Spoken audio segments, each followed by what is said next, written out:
ferrule. As usual, we take a small piece of the wire and measure how long should we strip with the ferrule. The length of the metal, the length of how we should strip belongs to the metal part.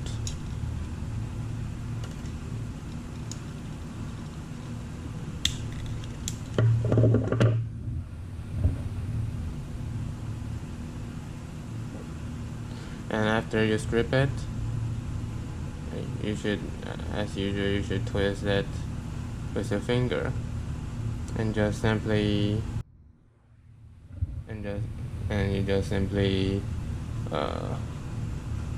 put it in and crimp with your crimper.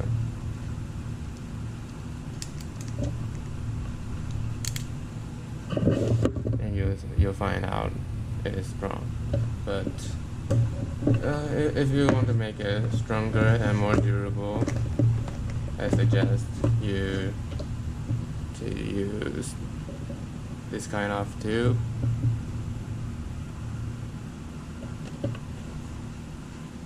And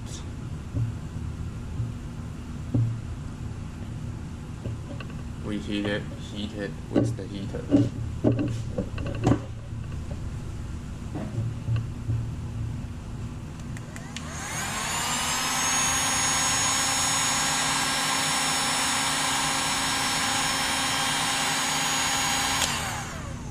You can see that it's strip really fast, and now it's more stronger and more durable.